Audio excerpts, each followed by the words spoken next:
All right, and we're live. It is May 18th, 2017.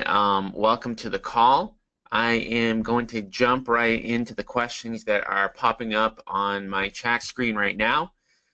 Then I'm going to go into the questions that were submitted via Facebook. So the first one that just came in from Hugo was asking about who he says he works with when calling a customer. Is it Ocean City Development, or is it his own entity? So I would definitely go with your own entity.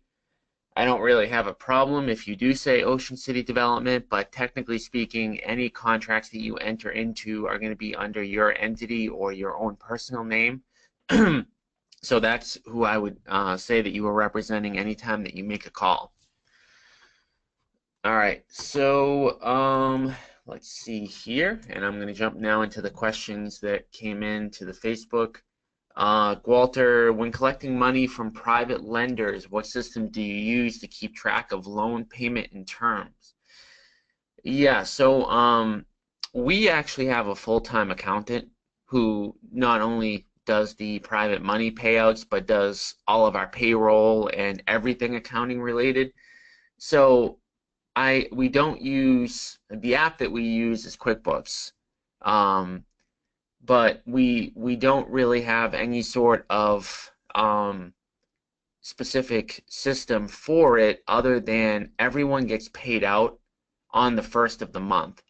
So that's probably the easiest thing to keep track of, is that anytime a private money lender, let's say that they invest $150,000 into one of our renovations, everyone gets paid on the first of the month.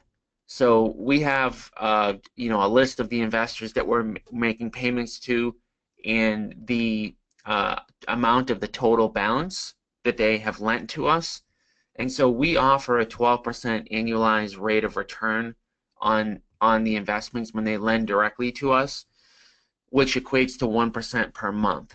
So when we go and we pay out our private money lenders, it's actually a really easy process because we're just looking at the total amount of money that they lent to us. Let's say it's $200,000, and we know that we're paying them out 1% per month, so that would be a $2,000 check. So all that we really have to track for that is, do they have an outstanding balance that they've lent to us? And then it's just a simple calculation. So we don't do auto pay or anything like that. We want to make sure, because auto pay for that could get a little bit confusing. Because if you set up auto pay for someone to be paid on the first of the month every month, and then, for example, you set it to stop on December 1st, 2017, because you felt like that was when the project was going to be completed, but then it did not end up being completed until July 15th, then you would still owe that person a month, but then the auto pay would stop. So unfortunately, we have to manually verify it. But even though we have a bunch of private money lenders, we have close to about 50, it's still not a lot of work. I mean, you're only, cutting checks one day out of the month, and you're reviewing the 50 different people, the loan balances, and just cutting a check. So it's a pretty easy system, and the person who asked is actually somebody who works with me in the Boston office, who's also an investor. So easy enough. All right, Danny Hart. Though you have said we should always work off the 70% of ARV minus repairs offer. Okay, so just to kind of, put that up on the screen, how we calculate what we're going to make for an offer is always this formula. So we take 70% of the after repair value, and then subtract repairs to get our max allowable offer. For example, if the after repair value, which is the value of the property when it's fully renovated, is $300,000, we're going to multiply that by 70%, to get $210,000, and let's say the repairs are $60,000. So you're going to take the 210 minus the 60 to get 150,000. That's the max allowable offer, meaning that we want to pay 150,000 or less. Okay? So his question is, essentially, should you go up on that, right? I would never, ever, ever go up on that if I was closing on the property myself. So there's a difference between wholesaling and closing on the deal and fixing and flipping it yourself because of the fact that you're putting your own capital at risk. So if you're going to wholesale a deal and maybe you get that deal instead of 70%, maybe you get it at 72%. Well, if you can find somebody to pay 75 or 76%, there's absolutely no risk and no issue with you doing that, right? Because you're taking no risk with your own money and you're making the margin. You're making the difference between the 72 and the 76% or whatever it ends up being. So if you can find an end buyer that will pay more than 70%, which by the way in this market happens all the time, no issue with it on the wholesale. On a fix and flip, the issue with it is that you're putting your own capital at risk. And so the difficult thing in this market is that getting something for 70% of ARV is challenging. But the other part of it is we're towards the end of this market cycle. So, we know that the market can't go up much more. And we don't know when the market might turn, but we do know it's going to turn at some point. So if there's any market that you really don't want to be closing on things at more than 70%, it would be this part of the market cycle. Because let's say that you're paying 76% of ARV, okay? And then all of a sudden the market drops 10%. Well, your margins are going to get destroyed. And in some cases, you're going to end up losing money. So it's a tough thing to kind of balance because this is a tough market to even get the 70% in, but you don't want to go over that if you're going to be closing on the deal.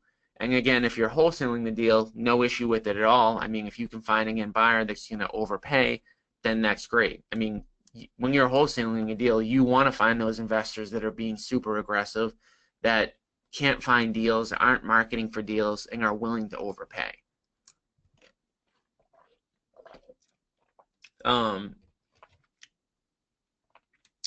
So he says here, the equation says I should make 45,000 profit, but I can't talk her down anymore.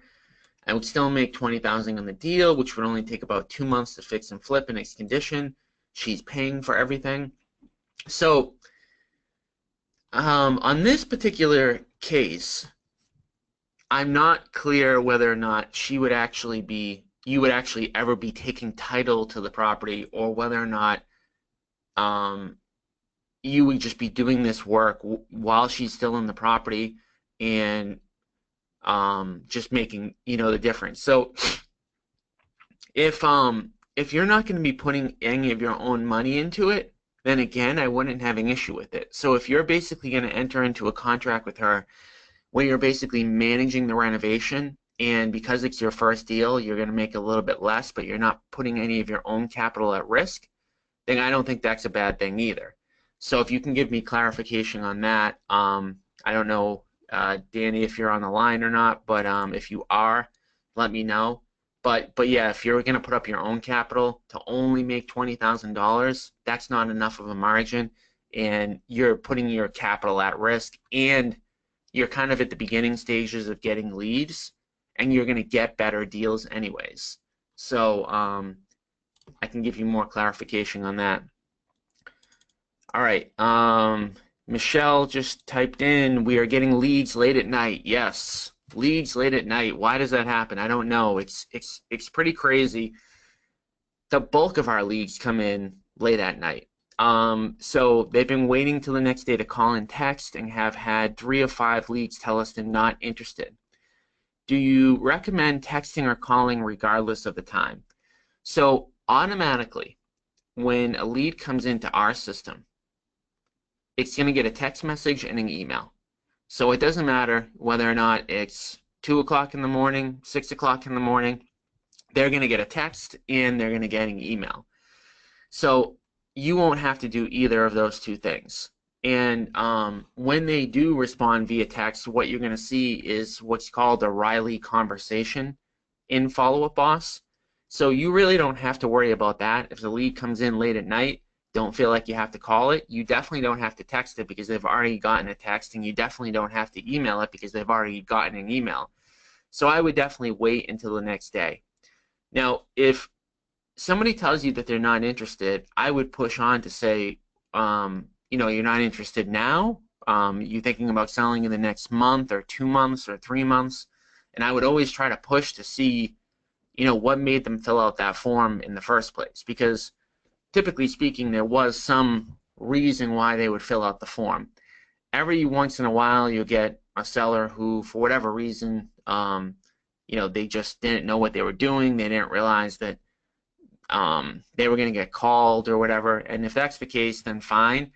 But when they say they're not interested, I would always try to push to see, what the true story is. I wouldn't just let them off the phone that easily, because you want to know. Sometimes people will say that they're not interested, and then a week later, they are interested. So I would just see, what the reasoning is there.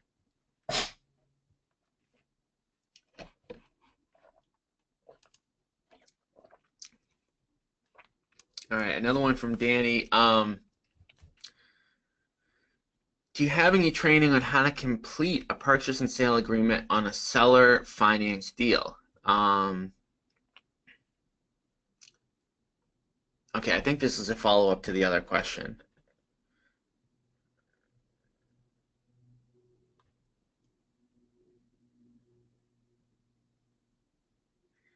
Yeah, this one, if you do enter into this deal, we're going to have to write up a specific contract for that. Let me know if you do end up getting the seller to agree to do everything. I would just want to make sure that you're protected and none of your capital is at risk at this deal just because of the margins on it aren't really that big. And so we would definitely have to add some specific contract language in there. And I can have my attorney work on that if we get to that point. What I would do for now is basically, write up some sort of, template kind of simple agreement, get them to sign it, and then once you get them to enter into that contract, we can write up something that will supersede that document that protects you 110%. All right, another question from Michelle. I must have a setting wrong. I only see one Riley text out of the 5 leads we got. So the Riley text that you're going to see only comes into Follow Up Boss when the person has responded. So if you've only seen it on 1 out of 5 leads, that means that only 1 of the 5 leads responded back, which means the other 4 people didn't respond to a text message. Some people won't respond to a text message, period. So when you talk about how people like to be communicated with, you never know which one it is. So that's why when we do the 10 days of pain when a lead first comes in, we always want to make sure that we are doing all 3 mediums. We're calling, we're texting, and we're emailing. Because there's some people who will never ever respond to a phone call. That's me. So if you call me, 99% of the time, I'm going to let it ring because I just don't like talking on the phone. But if you text me or you email me, you're going to get a response within probably 10 minutes. And then there's people who are the exact opposite of me. There's people who don't know how to text still. There's some people who don't understand text messaging. So you just have to make sure that that you're doing all 3, and that when you do see that Riley lead come in, that you're just on top of it. And like the Riley part of it, like when somebody is responding back to that text message, the best part about it is you're going to see if it's a legitimate lead. So when you click on that Riley conversation, half the time it's going to say, oh, I filled out the form by accident, and then the other half of the time it's going to say, yes, when can you come see my house?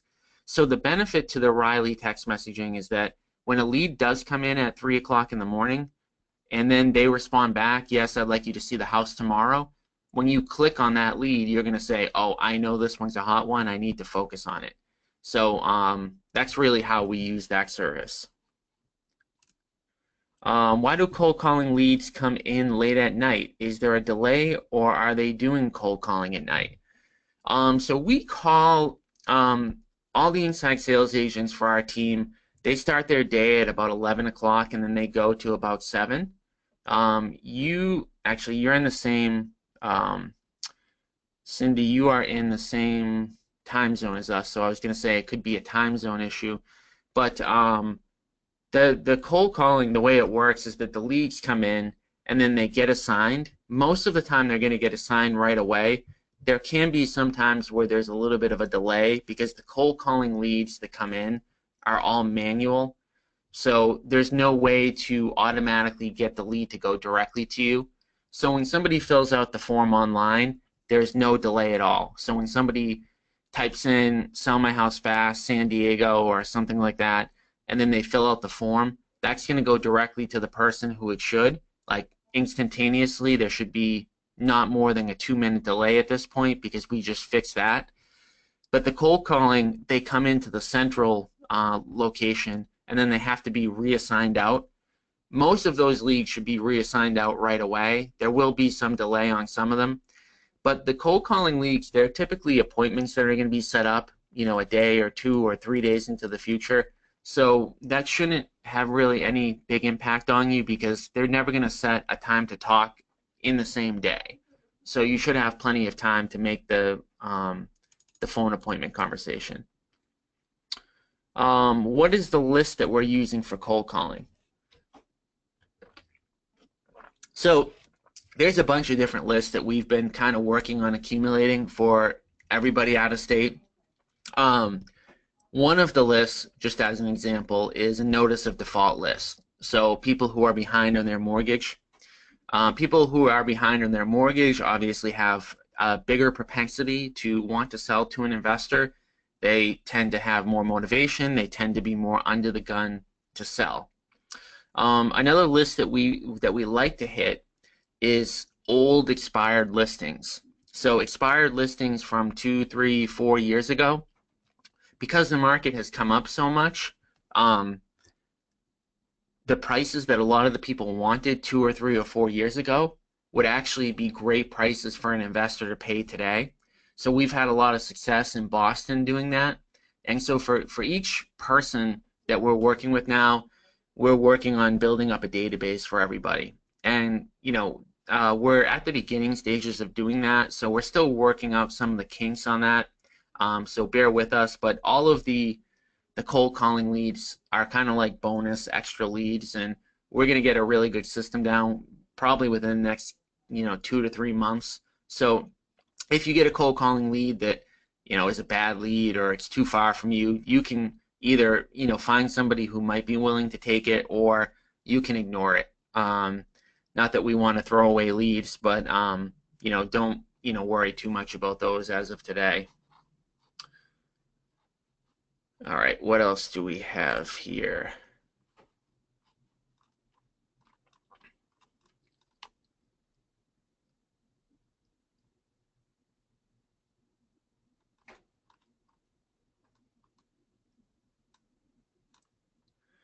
All right, so this question here goes back to the ARV question. Basically, what percentage off do you look for? Would 15% discount be enough for an investor? And the answer to that is definitely no. You definitely need that 30%. 15% isn't even enough to even consider looking at the property for an investor. So what you always have to remember about that formula is that if you're closing on a property, you always have to factor in closing costs, holding costs, and commissions. So when you're talking about buying a property for 70% of ARV minus repairs, you're actually not going to be making 30%. So 30% is not the profit margin. Okay, so that's really important to understand because you have a bunch of costs that are going to be accumulated within the holding. So you're going to pay closing costs on the purchase and closing costs on the sale, right? And you can probably just factor in 10,000 as a rough number for that. You're also going to have holding costs, which are going to include mortgage interest, taxes, insurance, utilities, etc. And then when you go to resell it, you're going to relist it on the market and you're going to pay a commission. And depending upon whether you have your license or not, you're going to be paying out anywhere from 2 to 5%. So at the end of the day, that's why we need that 30% margin. So again, if you're wholesaling a property, you can find someone to overpay, fine, but I would never shoot for 15%. Never ever. 15% is probably near break even. Might even be a loss in some cases. So I would always shoot for at least the 30% and then go from there. All right, Derek, when dealing with a self-directed IRA used from a partner for a deal, say we just need the down payment to get an owner finance deal and we use the money through the IRA, can we still agree to a 50-50 split and have his profits roll back into the IRA and I will still receive my half cash? So self-directed IRAs are one of the best ways to raise capital for your real estate projects. And so for those of you who don't know what a self-directed IRA, so a self-directed IRA is a type of way for you to invest retirement money in assets other than the stock market. So 99% of people that have their money in retirement accounts hold their money at Merrill Lynch or one of the big investment brokers, Fidelity, all the companies like that. And so most people, the only options they have are, say, what Fidelity offers. And Fidelity offers everything in terms of stocks and bonds and anything related to Wall Street type entities, but they don't offer anything in terms of real estate, other than, stock related real estate, but they don't offer anything like individual real estate.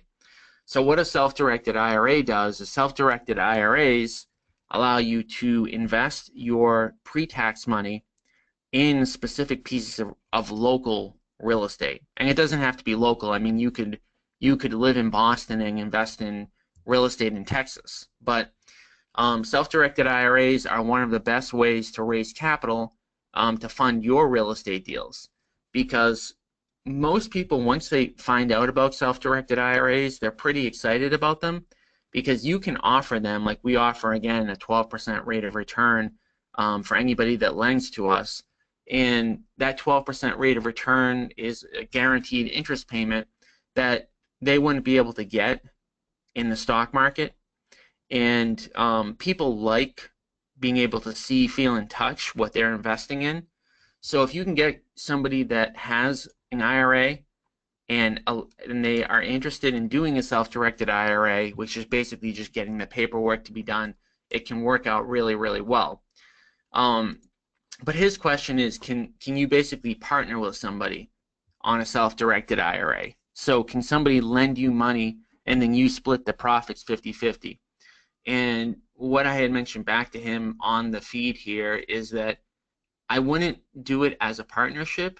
I would just always go back to the lending. So I would always do it in a very simplistic manner. I'm not a big fan of partnering with people for money unless you actually have to. I would just make it, a flat rate of return.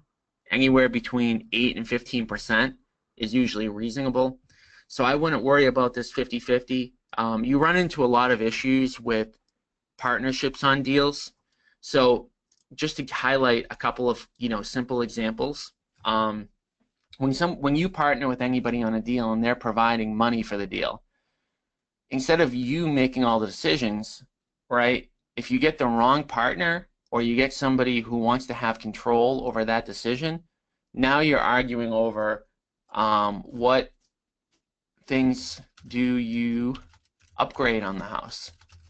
So I've done this before, and I've had people that have tried to pick out cabinets. They've told me that our renovation isn't being done the right way, and we've done hundreds. We've probably done about 1,000 houses at this point, and we've had people tell us that we're not doing it right, or they want to pick out the colors, the paint colors, or whatever. So that's one of the issues. The other issue is, what do you list it for? And there can be a lot of disagreement on that. Like in my business, I always list properties slightly under what they would resell for. So if I believe a property is going to sell for $300,000, well, then I'm going to list it for $279,900, and I'm going to get that property bid up and be done with. Well, somebody who's a partner with you may not agree with that methodology. They may want to try to list it at $315,000 and try to squeeze every last dollar out of it. So there's all these little points along the way where if you're partnering with somebody, you're giving them some authority to make decisions, and you really don't want somebody who doesn't know what they're doing with any authority to make decisions on the fix and flip. So it's a lot easier to just have a direct lending relationship. All right, so let's see, how many people do we have coming in July? As of right now, I don't even know. I know I have at least probably 23, 24 people. I'd have to look at it. We're definitely going to fill it up because maximum we can probably get about 30 people. So we may have 30 already. We're right in that vicinity. So we're definitely going to fill it up for July for sure. When you are borrowing from a self-directed IRA, do you pay the lender monthly or pay it all when you sell the property? So yeah, you pay it every month, and I believe that it's not even an option with a self-directed IRA to pay it all at the end. So when you do a self-directed IRA, you have to have what's called a qualified intermediary who basically manages the process, and that company, so all they will do is manage that process. And there's so many rules and regulations, so when we do it, we literally just ask them what we need to do. And I believe what we do every single month is we actually have to hard mail a check with a coupon, with an interest coupon to that intermediary. And it's a little bit of a pain. But again, self-directed IRA money is one of the best ways to raise capital for sure for this. So I'm not 100% sure if you can send it all at the end, but I know we don't, and I know we would probably prefer doing that. So I believe that there's some issue with doing it that way. I believe it has to be sent out every single month.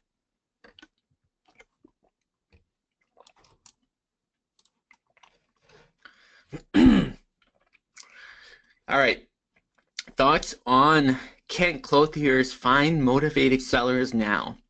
So first of all, Kent Clothier is really good. He's a real estate guru. He's one of the people who you've probably heard of if you're in real estate investing. He runs a big company called Memphis Invest, where they do turnkey rental operations where they buy, renovate, and then sell properties to investors that cash flow.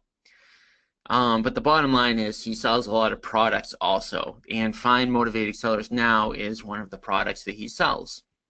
And so Find Motivated Sellers Now, the premise of it is that you buy his software, and that software will tell you what properties are more likely to sell to an investor than others.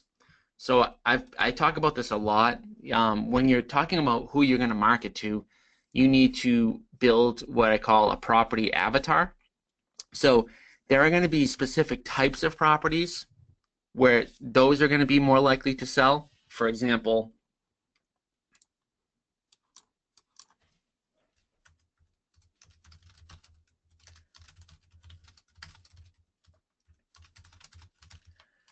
Okay. Older properties, and depending on where you live, this makes a difference. So in Boston, an older property is 1880 to 1920. And anything that was built after 1960 in Boston is actually considered fairly new. In other parts of the country, like Florida, a property that was built in 1960 is considered really old. So you really just have to know, your particular market. But older properties,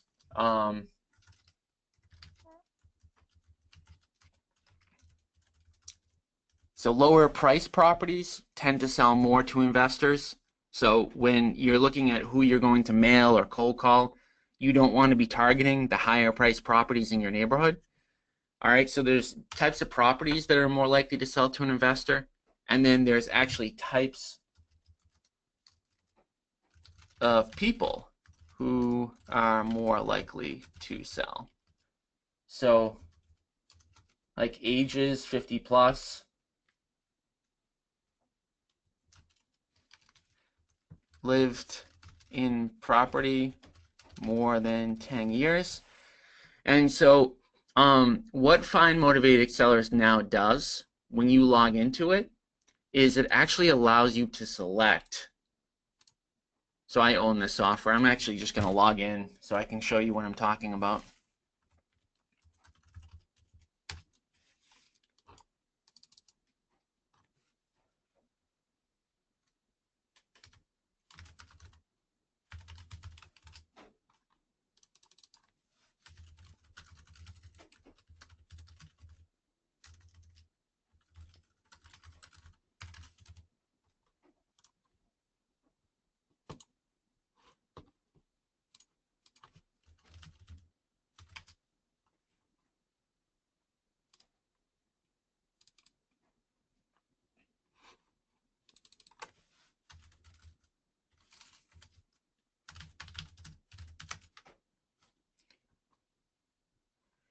All right, bear with me here. I haven't logged in a while, apparently.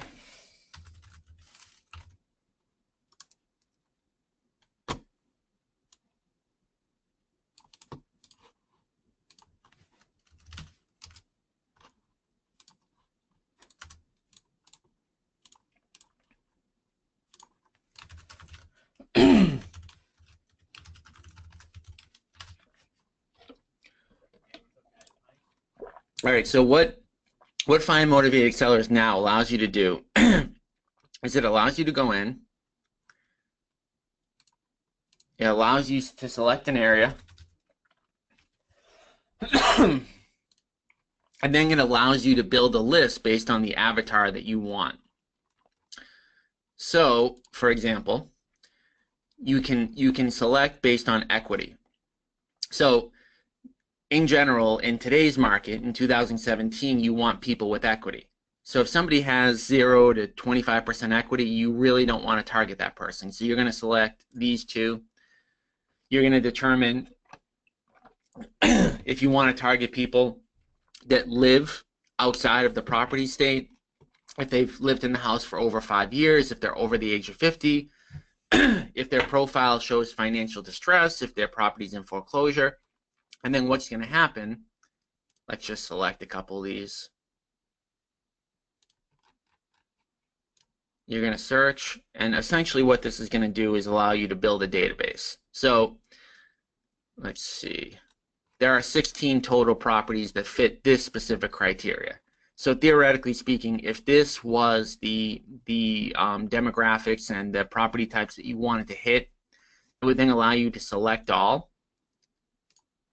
and then export them and then get them in an Excel spreadsheet. And so what this allows you to do is then either mail these people or get cell phone records for these people. So all Find Motivated Sellers now is a way to shortcut building a database. Now when we do this, we don't actually use Find Motivated Sellers now because I actually like to put additional filters that aren't on here. But if you really want to just really shortcut it, like spend 5 minutes to build a quick list that that would make some sense to hit, this is a good way to do it. But there's additional things that I like to put in here. Like one of the things that this software is missing is the assessed value on properties. So in the greater Boston area, I don't want to buy anything that's going to cost me over $500,000 because that starts to get into a little bit of the higher end of the market.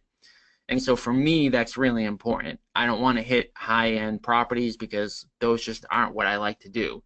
So there are filters in here that I would like to have that aren't in here. And so when I build a database, I don't use this. But again, this is a shortcut way to do it if you only want to spend a couple of minutes building a database.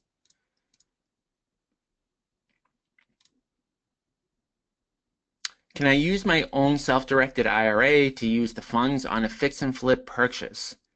I am pretty sure that you can do that. I don't want to say 100%, but I am 90% sure that you can use your own self-directed IRA to fund a fix and flip that you own. So again, I would definitely contact the companies that do it before making any decisions, but they will give you all the answers. I'm trying to think of the one that we use a lot so that if you want to call them, you can get more information. Okay, the one that we use is called Entrust.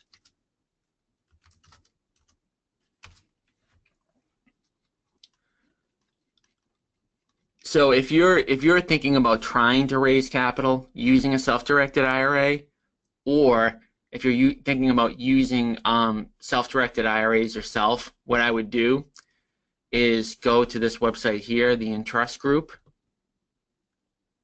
and then just contact them, self-directed IRAs, and I would literally just go to this 800 number up here, and I would ask them all the questions that you're thinking about asking. There's a bunch of rules and regulations surrounding it, but at the end of the day, like once you get through the red tape, it's one of the best ways to raise capital for your deals, for sure.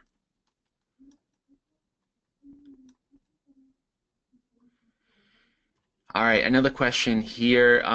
They use public county appraisal website to view the market value amount on a specific address when my realtor friend is not available to pull up comps. So basically looking at the assessed value. If they're determining what amount to make, what offer to make on the seller, would the market value stated, the assessed value, be a good number to start from? Definitely not. That's probably one of the worst numbers that you can look at when it comes to valuing a property. Assessed value has so many different variables built into it, and there are times when the assessed value can literally be 50% off of what the property is actually worth. If you want to really, really, really shortcut it, like take 2 seconds to try to get some sort of number, the best way to do that would be Zillow. And Zillow is still not accurate enough that you can really use it 100%. But the Zestimate on Zillow will be a lot closer to the true market value than the assessed value. The assessed value really, the only factor it ever plays into anything is that there are some sellers who still believe that whatever their house is assessed for, it's worth. So you do have to understand that when you're negotiating with a seller. That some sellers will look and say, hey, my house is assessed for $200,000. That's what I want for it. And so in some cases that works out in your favor. In some cases it doesn't. But the reality is that the assessed value really doesn't have it correlates with the actual value, but it can be so far off that it's something that you only want to know what the assessed value is so that when you go and you start negotiating with a seller, you can have that conversation.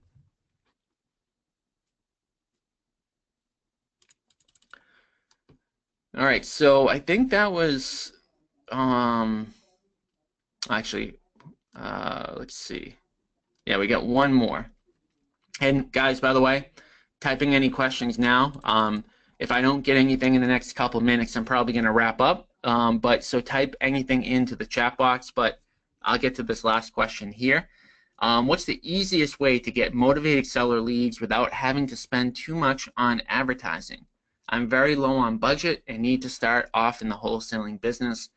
I have about 70 cash buyers on my list. So there's only a few things that work, period, in real estate investing. Only a couple things. Internet marketing, cold calling, mailing, door knocking. Okay?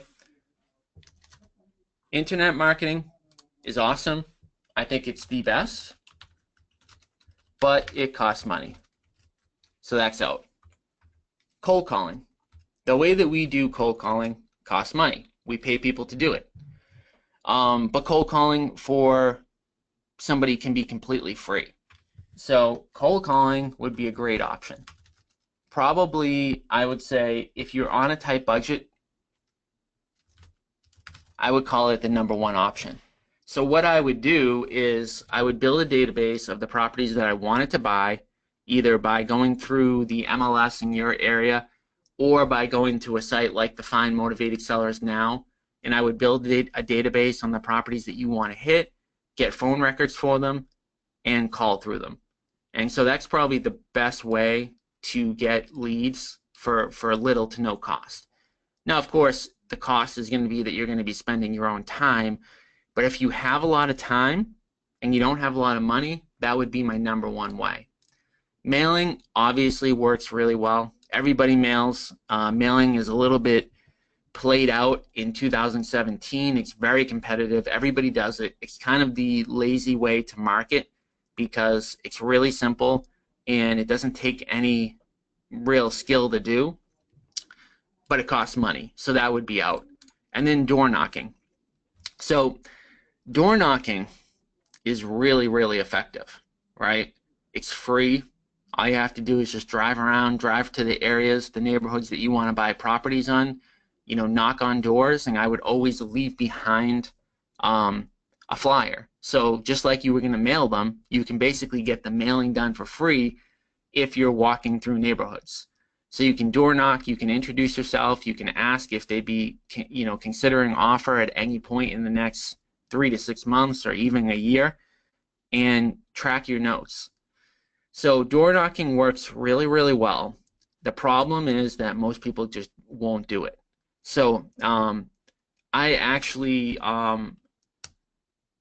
door knocking works so well that I tried to implement it in my brokerage. So I was actually going out with my agents, door knocking with them, and we were having a lot of success. In the first week that I door knocked with a couple of my agents, we got a deal out of it.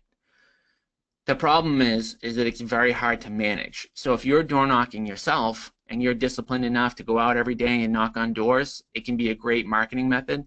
If you're trying to get other people to do it, it's tough. And at some point, I want to re-implement that into my business, but as of right now, it's just too hard to manage. So if you have no money, cold calling, door knocking, and then once you get some money, mailing and internet marketing.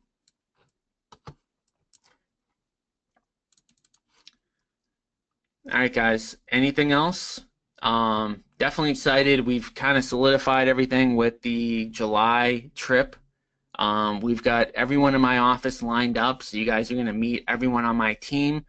You're going to meet some of the best salespeople. You're going to be introduced to the people who are making the initial calls. You're going to be introduced to my staff members who make me look really good and organized. You're going to be introduced to my partner who manages all the flips. So if you can make it out in July, it'll definitely be worth your time. I promise you that. We're going to go through every single thing that we do in the business. We're also going to, I'm going to host an event. So I'm going to host the event that I use to raise capital.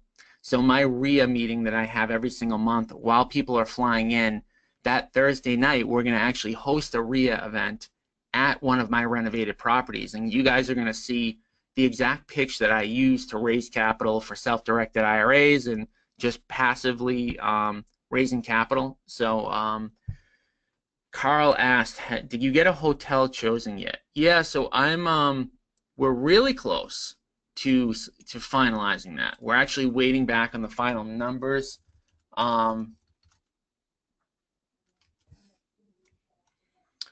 So this here is the hotel that I'm pretty sure we're going to end up going with, which is the Hampton Inn in Peabody. And Peabody is about 10 minutes north of Wakefield, and there won't be any traffic. So where we're located is, our office in Wakefield is located about 15 minutes north of Boston, and this hotel is going to be about 15 minutes north of that. But it's going to be really easy in and out. And so what I'm just working on to finalize on that is just to try to get everybody a discount. And so I think the rooms there are normally about 170 a night, and I'm trying to get them down to about 150 to 140. And I'm just waiting. I actually, one of the questions that was asked during this was how many people are coming, and I actually have to look at how many people are definitely confirmed so that I can figure out how many rooms we can block off. But I'm pretty sure, I know I can get a discount. I just want to see how far we can go down. There's a couple other hotels I'm waiting to hear back on, but they seem less inclined to working with us in terms of giving us a group discount. But we will have this solidified by next week.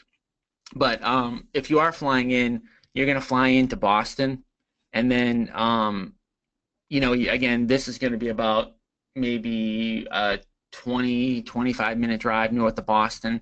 And so the Wednesday is when you're going to want to fly in on Wednesday, and then when you leave is up to you. I mean, the event is going to be finished on Friday afternoon about 3 or 4 o'clock. And so, you know, some people I think are going to stay the weekend if they've never been to Boston, and then I think some people are flying out that Friday. So, yeah, so if there's no other questions, I'm going to wrap up. Thank you, everybody, for being on the call. And we do this every Thursday at 9 a.m. Eastern. As you know, any questions that you have throughout the week, just go into this Questions for Tom Facebook page, type a question, and everybody who's been doing it knows I typically respond within that day. If you need something urgent, so if there's a deal that you're working on and you need a question, you know, email me directly. So I want to get you that answer as quick as I can. If it's a real emergency where you need like an answer within 10 minutes, text me, and I'll get back to you as soon as possible. But yeah, I'm excited about the event. I'll have more to announce about that later, but we finalized all the topics and all the speakers, so I definitely look forward to meeting a lot of people in person. And we are definitely at least going to do this on a quarterly basis, depending upon the feedback that I get for people. We might even do it more often than that. So I want to thank everybody for being on the call, and if you have anything else throughout the week, just let me know. All right, thank you, everybody, for being on.